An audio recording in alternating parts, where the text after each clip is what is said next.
So here's this week's sneaker news, and there's quite a few announced and quite a few from New Balance as well. So the first one up is the Nike Air Max Waffle SP Hyper Blue. So we've seen this in several different colorways, being a green one and then an all triple black one, and this one seems to be a hyper blue one. If you have a look at the on Wear Testers channel, they've kind of got a review of this up and said it's quite a sort of nice sneaker. I personally not a fan of them, but I think that it being an Air Max plus midsole outsole should theoretically be quite sort of nice on foot. And also on the 8th of March, we've got the Apron Records Nike Air Max Vortex. This is something that I may go for. I think it looks quite cool actually, in terms of, I'm a fan of the Air Max 180, but it also looks like the Kobe Girl Dad that released last year in terms of the colorway and the heel counter. So yeah, overall a cool looking model in my opinion. Just not sure if I'm going to be going for them, but just thought I'd note that. But I do like the look of them. I think they're pretty cool.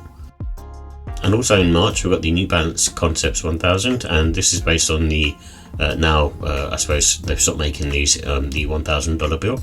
I think it was back in the late 60s or 1969, and so the colorway is based on that, and there's a few sort of samples within this picture that show the different ones. However, I think this is the one that they're going with, and I think it looks cool. I do like the 1000 model, and I have got a pair of those, and they are nice and sort of comfortable on foot and look quite cool as well. I prefer these to the Air Max 95 actually, in my opinion. And also spring 2025 we've got the New Balance 2010 Kith. I think they've got another model called the New Balance 2000, and I think it's a bit confusing calling this one the 2010, but that's my take. And I do like the two colorways, not ones that I would grab, but the silhouette itself is very much looking like, I suppose, like a 992 cross between I suppose a 990 V4 or a V3. But yeah, overall I think they look really cool actually, and in line with what New Balance do, and it's got sort of I suppose a slightly more sort of refreshing, more sort of contemporary take on those silhouettes.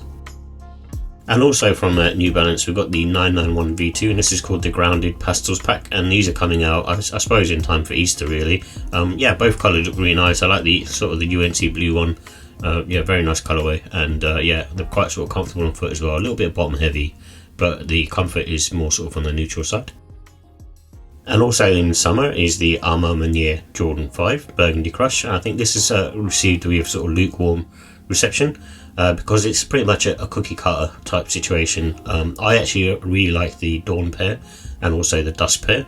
The Dusk pair I believe is now really high in price, but I was also thinking about doubling back and grabbing the Dawn Jordan 5s, because I actually think they look really nice, especially in that sort of white and blue, and the ankle collar is really sort of thin as well, so it feels quite more sort of, I suppose, contemporary, upper status type of shoe, and for me they kind of elevated it, but with this one it's kind of more of the same really, and that's why I think a lot of people aren't interested in it. And also in summer 2025 got the Nike Kobe 6 Dodgers. I think this is a really, really nice colorway. I actually think they are looking really good. Obviously I like blue, so for me I think this is probably the nicest Kobe 6 we've seen for a while. I know like the reverse Grinches, but they're kind of a bit loud and more for the basketball court, but I think these ones could be worn casually. And I do like the All-Stars as well that came out, the All-Star 2.0. But I think the thing with those is I really like the star pattern, but at the same time I'm not sure how sort of wearable that is. It just feels a bit too loud. But this colorway is kind of loud, but also just feels a bit understated because you don't have their stars all over the sneaker. And also in summer 2025 got more Liberty London and Adidas originals, and this is basically Liberty London is a well-established retail store, and quite sort of high-end, and these particular ones I think they did a 4-pack probably back I think late last year in 2024, and this is a new version coming out mainly for the summer I suppose, and got the Megaride or the Mega Bounce, and then you got the Campuses, and then also SL72, which is all sort of popular at the moment.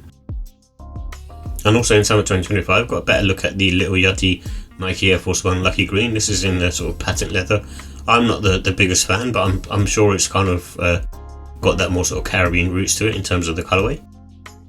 And also in November 2025, not sure why this particular person, Rich Paul, he's an agent for a lot of the basketball players, popular players.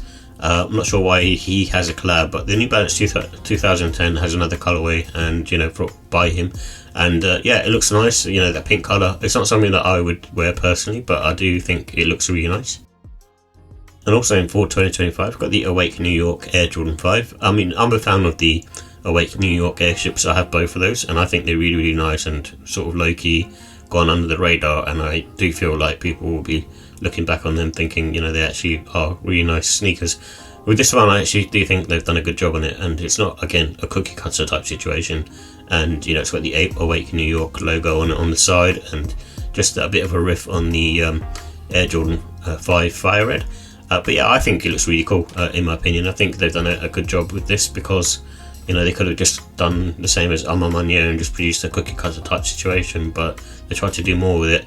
And if I'm honest, there's quite a few sort of Air Jordan 5s coming out which are really nice, and I expect maybe the new wave, which I've been saying from last year, to be the Air Jordan 5. I think that has the potential to kind of go up in terms of the people who are sort of really sort of like wearing Jordans and in general. But we've had the Jordan 1 and the Jordan 4, and very much, I suppose, the Jordan 3 has been sort of popular and brimming around in those areas, in those regions. However, I think the Jordan 5 might be the low-key one that sort of takes off this year. And also in fall 2025, we don't really have a look at these yet, but this Action Bronson New Balance 992 is called the Cosmic Rose, and at the moment they're to be confirmed, but judging by Action Bronson's output so far, I think it will still be a very nice sneaker. And also in fall 2025, got the Nike Baltaros, and this one is a retro, and it's kind of basically like a boot, and I think they look pretty cool, in my opinion. Not the greatest. It's not something that I would wear, but for a boot, I suppose, piece of footwear, I think they look pretty cool. And I think in this day and age where we've got the sort of shoe trend, sneaker shoe trend, I think it might be quite popular. And also in fall 2025, I've got another colorway of the New Balance 2000, and this one's called Dragonberry. I actually really like this particular silhouette. I think it looks really cool. This is a colorway that I probably won't go for. I'd go for the baby blue version that we saw, and I think it does look very, very nice. And then also in holiday 2025, we've got what they're dubbing the Jordan Trunner.